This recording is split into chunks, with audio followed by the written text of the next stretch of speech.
The book of 2 Kings, chapter 1. After Ahab's death, Moab rebelled against Israel.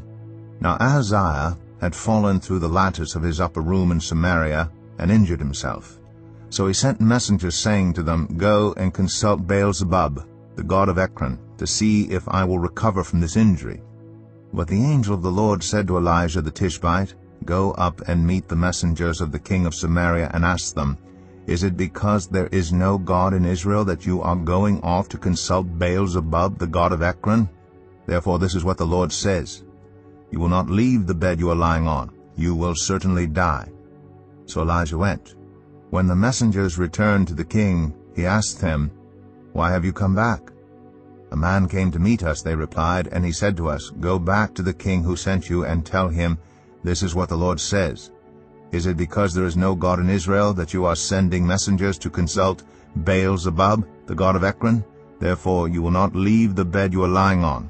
You will certainly die." The king asked them, "What kind of man was it who came to meet you and told you this?" They replied, "He had a garment of hair and had a leather belt round his waist." The king said, "That was Elijah the Tishbite."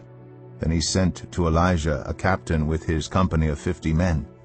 The captain went up to Elijah, who was sitting on the top of a hill, and said to him, "Man of God." The king says, "Come down." Elijah answered the captain, "If I am a man of God, may fire come down from heaven and consume you and your 50 men.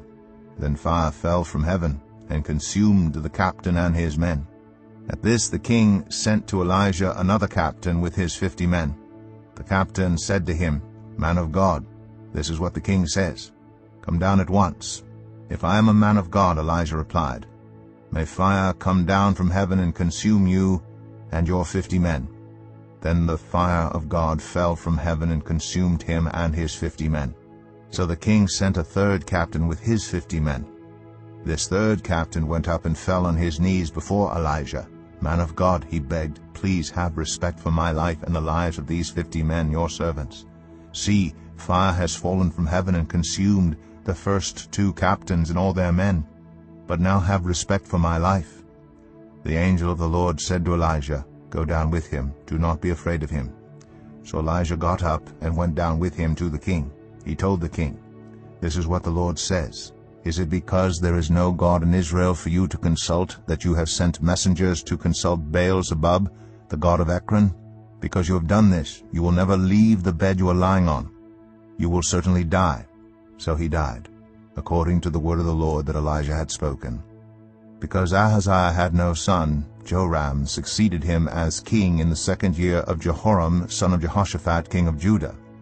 As for all the other events of Ahaziah's reign and what he did, are they not written in the book of the annals of the kings of Israel?